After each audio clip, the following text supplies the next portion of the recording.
Gravando? Está gravando? Então vamos lá. O nome é Fábio Tutia, né? Sim. Então, Fábio, conta um pouquinho, só para tirar um pouco a atenção, conta um pouquinho como é que é a sua profissão, quando é que você começou, como é que foi a sua história? Foi assim, eu sou de Santos, nasci em Santos, mas eu morava em São Vicente. Aí a gente foi para o Japão, minha família toda, aí minha mãe e minha irmã tiveram problemas de dente, né? Aí passamos por uns dentistas no Japão e nenhuma das duas gostaram do tratamento lá no Japão. Aí vieram para o Brasil, também não gostaram. Aí eu, como jovem arrogante, falei, não, eu vou fazer isso daí, eu vou fazer melhor que os outros. Na verdade, hoje eu sei que elas não gostaram por motivos que não foi culpa do dentista, no caso, né? Aí eu fui estudar odontologia, voltei para o Brasil e estudei odontologia e me formei e comecei a trabalhar. E fui vendo que o que a gente aprende na faculdade às vezes não dá um resultado muito prático, né? E me diz uma coisa, quando você voltou do Japão, você foi lá com quantos anos? Eu tinha 16, 14, 16, eu tinha 16. 16 anos? 16 anos. Quanto tempo lá? Direto fiquei 2 anos. Aí depois voltei mais uma vez, fiquei mais 2 anos. Aí lá no Japão você trabalhava do quê? Como é que é? Em fábrica, né? Fábrica. Operário padrão. Operário padrão japonês. Nikkei, Dekasegi, essas coisas assim. Aí voltou pro Brasil. Sim. Você entrou para a faculdade com quantos anos? Tinha 23, 22 ou 23. 23 anos. Foi aqui em São Paulo? Foi em Santos. Ah, em Santos mesmo? Sim, Uniluz, Luzida. E aí na faculdade, quanto tempo assim, de estudo? São 4 anos. 4 anos. Período integral, de manhã até de noite. E às vezes sábado. E você disse então que veio com um propósito, você queria ser melhor do que os que ela tinha passado, né? Mas eu vi que não é possível assim, né? Só a faculdade, ela não dá aquela, como é que seria? Não dá aquela bagagem toda? Como é que... O que eu entendo hoje é diferente do que as pessoas esperam. Elas esperam um milagre do dentista. E o milagre do dentista seria fazer a pessoa não precisar do dentista. O mínimo possível, né? Fazer essa prevenção mais ativa, que é uma coisa que a gente não tem no país, infelizmente. A pessoa, a maior parte, 97%, procura um dentista só quando tem um problema.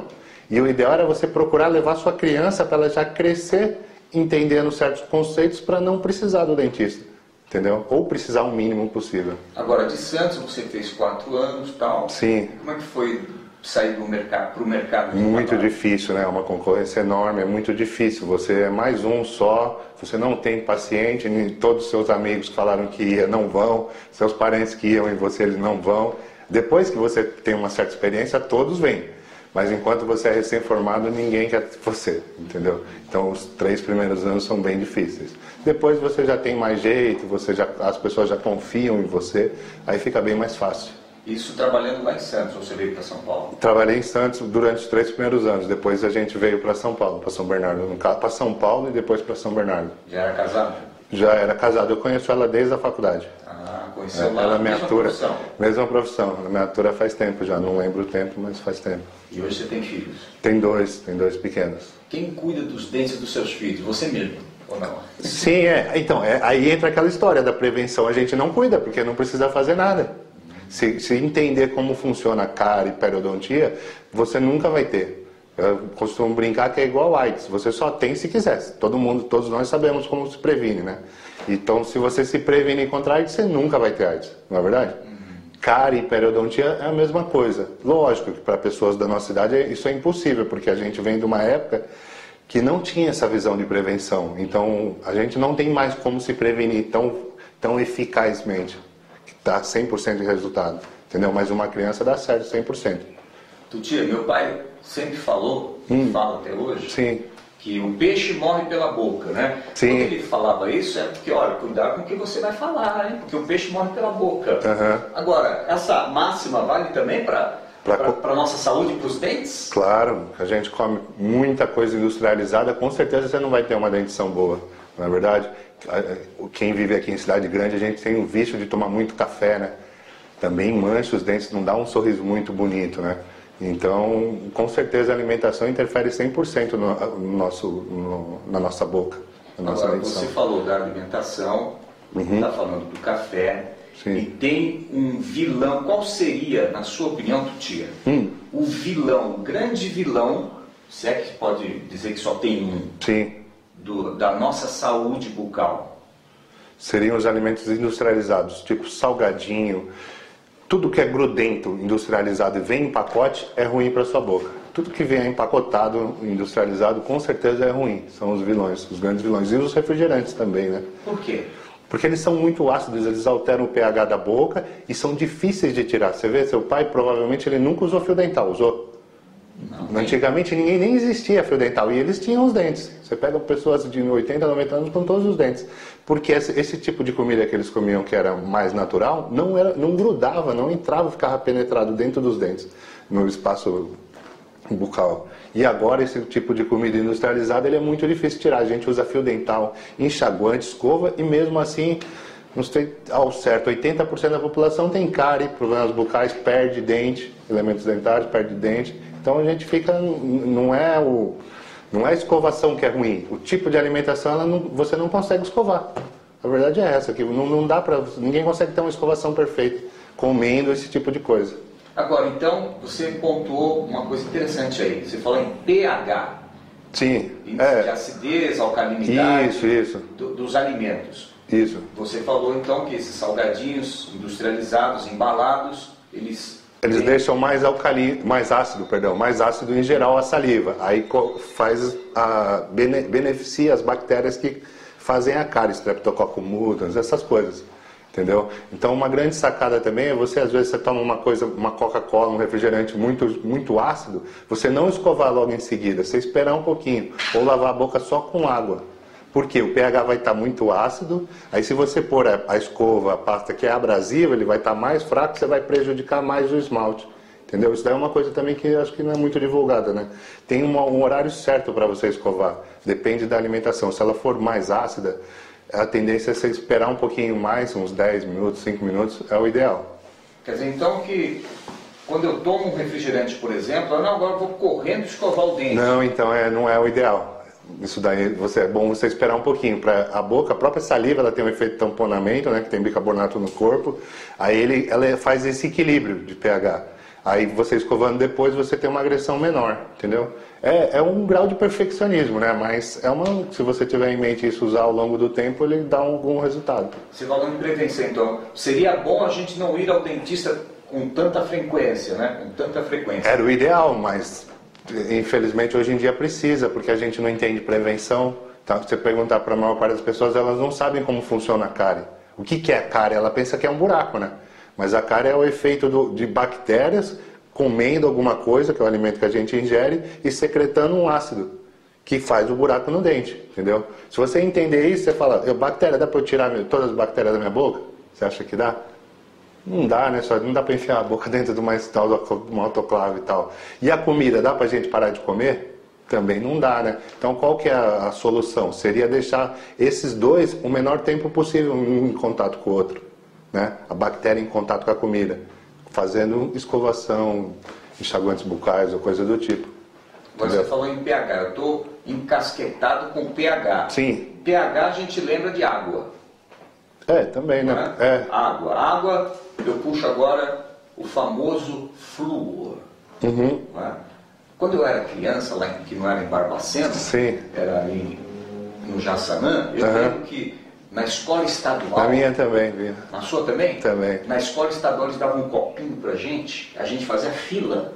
E a professora falava, isso é flúor, é bom para a saúde. Sim. Aí botava pra gente enxaguar. Isso eu fiz várias vezes. Agora parece que tem uma questão aí a respeito do flúor, hein, doutor Tutia? Então, a verdade, a gente acha que o flúor tópico, esse tipo de flúor, ele tem um efeito ótimo, mas tem que ser numa certa idade e só nessa certa idade.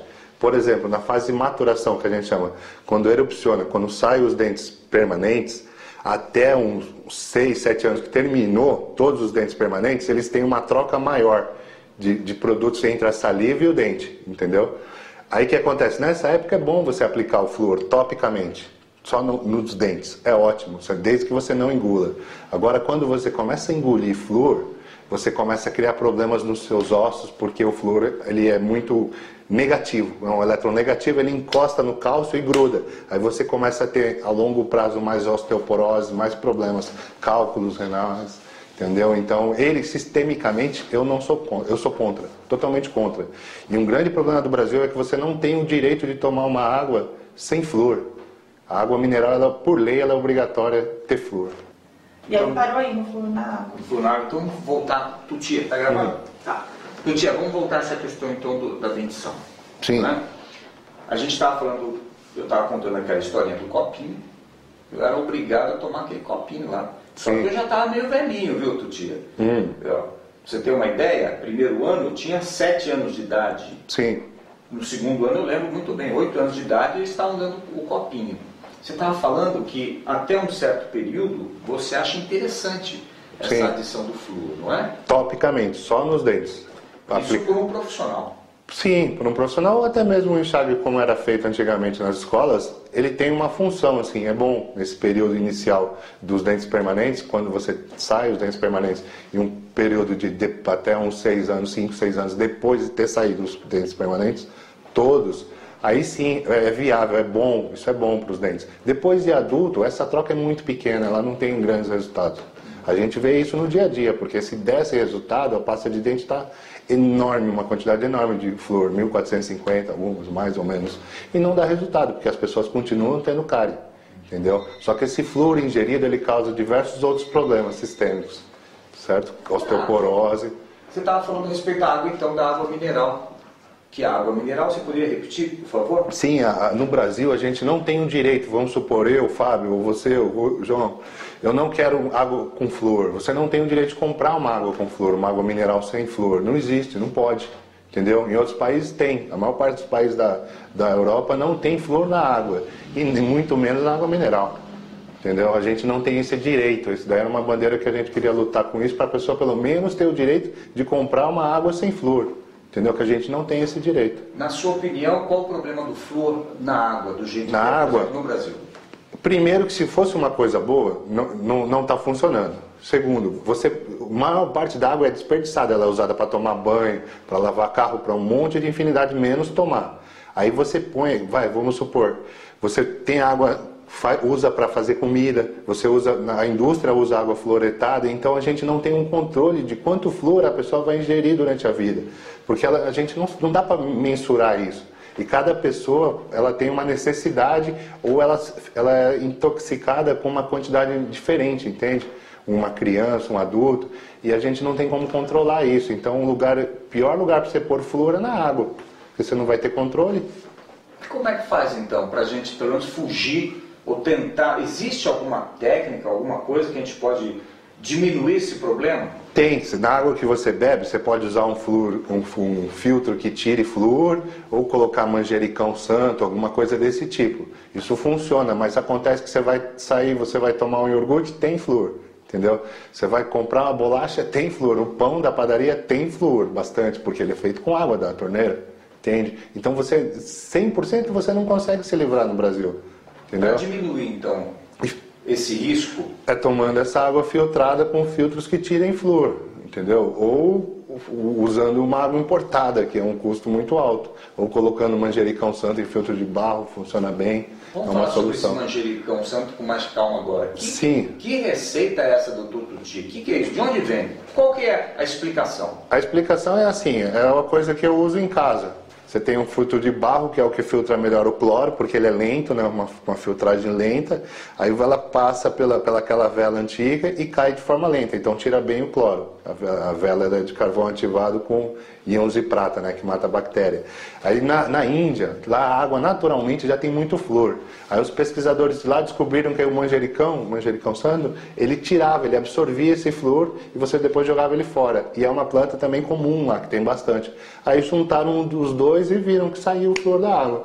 Então hoje em dia a gente usa isso, coloca um punhadinho. Isso daí é uma coisa empírica, assim, não é científico, não dá para você pôr 100 gramas para tal, não tem essa precisão, não dá para ter essa precisão. Mas funciona assim, você coloca o manjericão na parte de cima do filtro, dá um bom resultado. Retira boa parte do flúor. E é um punhado? Um punhadinho, isso, um punhado, porque você vai trocá-lo, né? Você vai encher o filtro até a boca, aí espera descer tudo, aí você tira, limpa, tira o manjericão, coloca a água de novo e mais um punhado. Mais ou menos umas 50 gramas, por aí. Entendeu? Agora, Tem como medir isso? Como assim? Ah, a quantidade de flúor que foi tirada? O filtro sem manjericão e o filtro com manjericão. Tem, você pode mandar... Aparelhos? Tem laboratórios de análise de água, eles fazem isso, entendeu? Mas para o cidadão comum isso é inviável, é impossível. Na sua casa você disse que faz isso? Eu faço isso. Primeiro porque a água do filtro de barro ela tem um sabor que lembra a nossa infância, a nossa juventude, então a gente gosta disso, eu pelo menos gosto desse gosto. Então eu tenho esse prazer de tomar essa água com esse gosto de... lembra a minha infância, entendeu? Outros elementos que tem na água podem influir também na dentição e na saúde da pessoa? Pode, a quantidade de cálcio, de manganês, todos os minerais que tem na água, eles funcionam para formar um dente melhor, né? O dente ele é mais inorgânico, ele tem mais matéria dura do que o próprio fêmur, do que os ossos, do que tudo. Então, quando você tem uma deficiência desses minerais que formam o dente, com certeza eles não se formam tão bem, não ficam tão bonitos. Creme dental. Então, tirando o problema do flúor, que tem no meu ver, tem um excesso de flúor muito grande, ele é bom sim. Normalmente eles não são abrasivos, eles são adstringentes, detergentes, eles tiram essa massa dos produtos industrializados muito bem. Você, pelos seus vídeos, as suas palestras na internet, você fala a respeito do flúor na concepção do creme dental e você diz também sobre o creme dental infantil. Me fala um pouco a respeito disso, essa diferença, o que você sugere? Eu sugiro usar o creme dental infantil sem flúor, que é até difícil de encontrar. Até veio um amigo nosso aqui ontem e ele não consegue achar para a filha dele, porque vende muito pouco, ninguém divulga. E a propaganda sobre o flúor é muito grande. Todo mundo fala, esse aqui tem mais flúor que os outros, então as farmácias não têm interesse em comprar. Existem alguns cremes dentais infantis que não têm flúor. Esses daí são o ideal, o que eu uso para mim, o que eu uso para meus filhos, e é o que eu indico. Mas é difícil de encontrar, pode ter certeza. Não só para crianças, mas para adultos. Para adultos também. Entendeu? É bem difícil de encontrar. Porque você não precisa, não faz efeito, não funciona, vai mais te prejudicar do que te ajudar. Por que você acha então essa propaganda toda em cima do flúor? Porque é um milagre, né, João? É um milagre. As pessoas gostam de uma coisa simples. Eu vou passar com flúor, não vou ter mais problema. E não funciona. Você tem problema. Se você aí em casa não tem problema, está funcionando para você. Mas para a maior parte das pessoas não está funcionando. Porque ela está usando uma pasta com uma quantidade enorme de flúor e continua tendo cárie, doença periodontal e diversas outras coisas. Existe alguma... Você já falou então a respeito da prevenção, a escovação. Sim. Né? Tem uma escovação... A gente sempre repete isso na televisão, os profissionais sempre falam, não, você escova desse jeito, daquele outro. Você tem necessariamente uma outra dica que não seja sempre aquela coisa de faça isso, faça aquilo outro? A escova mais macia possível, menor, quanto menor ela for melhor, porque você consegue colocar nos dentes do fundo com uma facilidade muito maior. Aquelas escovas grandonas não servem para nada, talvez para engraxar sapato, mas para a boca não serve. E bem macia. Não pode ser dura, porque as pessoas também gostam de dura e força, né? E usam muita força. Aquela força, junto com a pasta, que ela é um pouco abrasiva, ela estraga os dentes também. A longo prazo, né? Estamos falando tudo coisas a longo prazo. Não é você vai escovar com força, uma escovadora hoje, que vai estragar seu dente agora. Vai ser um processo lento que vai gerar isso daí. Um desgaste prematuro no esmalte. As bactérias são, ao mesmo tempo, algumas são do próprio corpo, quer dizer, da vida. Sim. Bactéria é vida. Sim, somos mais bactéria que célula. Não é? Agora, tem um momento aí que a bactéria pode se transformar num grande problema. A gente tem casos na mídia a respeito de pessoas que tiveram problemas com o dente e por conta disso tiveram um problema maior. Você poderia falar a respeito disso? Sim, o que acontece? Quando você tem um sangramento bucal, uma periodontite, você passa o fio e sangra, esse sangue ele não só sai, ele entra também, né? Ele entra em contato com as bactérias que estão na boca. Então quando você tem tártaro, que é aquele resto de comida que endureceu e grudou nos dentes, você passou o fio dental, sangrou, aquela bactéria daquele resto de comida de meses, anos às vezes, ele entra em contato no sangue e vai para a corrente sanguínea. Aí o coração é uma bomba, né? Ele joga o sangue, circula no corpo todo. Ele é o que mais é afetado, uma doença que se chama endocardite bacteriana. Quase vai 70, 60, 70%, eu não sei o número exato agora, mas endocardite bacteriana são causadas por problemas bucais. Entendeu? Morre muita gente. Aqui em geral morre pobre. Quando morre pobre ninguém liga, né? Quando teve a modelo, aí que ela teve uma bactéria da boca, foi pro cérebro, aí isso virou uma coisa famosa, né? Assim, todo mundo começou, veio muitos pacientes preocupados, nossa, doutor, eu tô com um problema assim, assado, por causa da modelo, mas em geral morre só pobre, então ninguém liga, é uma coisa que ninguém fala. Doutor Tutia, a gente falou então um pouquinho aqui sobre o flúor no creme dental, o flúor na água. Uhum. O senhor deu dicas sobre uma receita caseira para diminuir o flúor, pelo menos dentro de casa, não é? Uhum. Você falou a respeito então desse problema da bactéria, do problema sério, né? Uhum. Agora, outra solução ou dica para que a gente mantenha a saúde do corpo por meio da boca, o senhor se lembra de alguma coisa que pode falar para a gente? Sim, é comer quantos mais verduras, frutas, quantos mais alimentos naturais você comer, você mantém seu corpo inteiro saudável, né? E você também cobrar dos seus representantes, dos nossos representantes, né? Que eles nos dêem o direito de pelo menos poder comprar uma água sem flúor, né? Ou que revisem essa nossa lei sobre jogar tanto flúor na água para contaminar o lençol freático, né? Cobrar deles, acho que é uma dica importante, é cobrar deles, para que eles vejam os exemplos de outros países que não fazem mais isso ou que nunca fizeram, né? Que a gente tem um dos maiores lençóis freáticos do mundo, né? O Aquífero Guarani, a gente tem muita água potável aqui, que é um bem enorme, e a gente também está contaminando, porque a maior parte vai ser jogada nos rios sem tratamento, né? Tratamento de esgoto no Brasil é um luxo, né? Não é verdade? Agora, mas para colocar flúor, a gente acaba criando um problema grande. Você falou a respeito do lençol freático. Uhum. Eu sempre estou me lembrando da infância, talvez você se lembre muito dessas coisas também. Uhum. Eu ia buscar com meu pai água lá no Horto Florestal, sim. Lá no Horto Florestal. Em São Paulo do Tucuruvi, né? Na Zona Norte. Na Zona Norte, na Bica e tal. E ultimamente tem na região onde eu moro, em Cotia, também tem algumas bicas ainda que saem da natureza. As pessoas buscam água porque acham que lá a água é melhor. Agora você tem um senão a respeito disso. Sim, né? Bastante. Se você pesquisar no Google Acadêmico, você vai ver que o sul do Brasil, o norte de Minas, o sul de Minas, o lençol freático está totalmente contaminado por excesso de flúor, arsênio. Então não é mais tão confiável como era antigamente. A gente está despejando um monte de lixo, de produtos tóxicos no solo, e isso vai para o lençol, entendeu? Então não é mais seguro você tomar água da bica, do poço profundo, não, mas o meu é super profundo.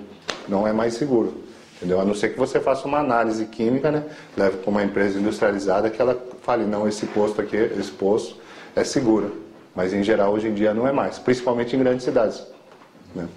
Agora, se por um lado, então, a gente já está caminhando para o final, se por um lado, então, a natureza já não está sendo segura, então, e por outro lado, a indústria faz a propaganda do flúor, que é a mágica, para onde a gente vai? A gente vai para as ruas e contesta os nossos governantes, porque eles que têm o poder de decisão, né? Não dá para eu sozinho mudar a cabeça de quem manda. A gente faz um trabalho de formiguinha, né? Você, como jornalista, expõe as coisas, mas o nosso trabalho ele não tem um resultado efetivo que a gente gostaria, porque quem manda são eles, então a gente tem que pressioná-los para eles poderem resolver essa situação, que eles, mudando a lei, conseguem resolver. Não é verdade? Doutor Tutia, tem alguma coisa aqui que eu não perguntei e que seria interessante você falar e que eu não perguntei e você gostaria de dizer? Então, uma crença da população é que meu pai tinha problema periodontal, os dentes dele ficavam mole, antigamente falava piorreia, né? Toda a minha família perdeu, todo mundo acredita que isso seja um caractere genético, que seja do sangue, né? Seja da família e tal. O que eu posso te dizer é que tem algumas raças têm tendências a ter uma periodontite mais agressiva. Mas se você tomar cuidado desde criança e entender como funciona a periodontite, você não precisa passar por isso. Você não vai perder seus dentes como seu pai perdeu, seu avô, ou seu tio, seu irmão.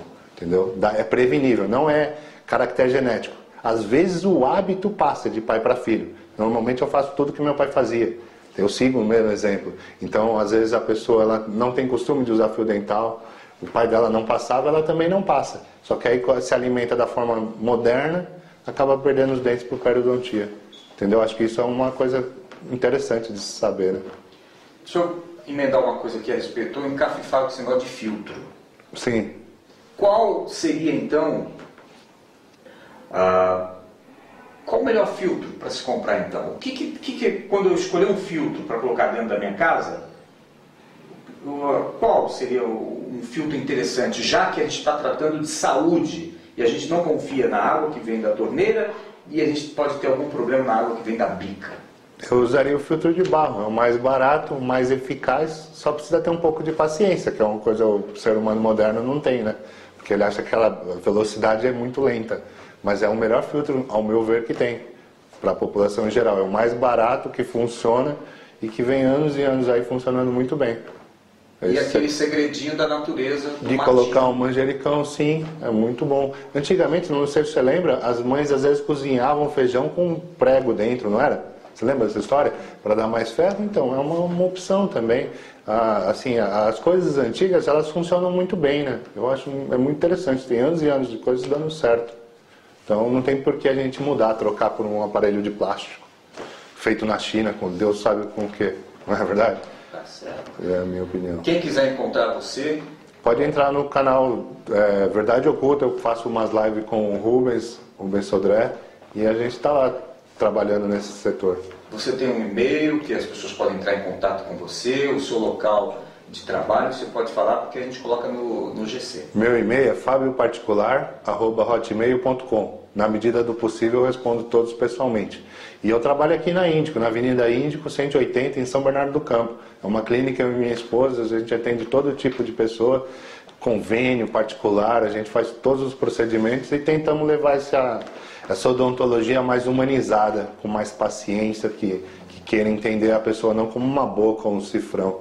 A gente vê a pessoa como uma pessoa mesmo. Qual o nome da clínica? Odonto Índico. Aqui tem plantação de manjericão pra gente... Não tenho, eu tenho na minha casa, aqui não tenho. Aqui a gente não tem. Tá bom, então. Tá bom? Obrigado. Sucesso. Obrigado a você.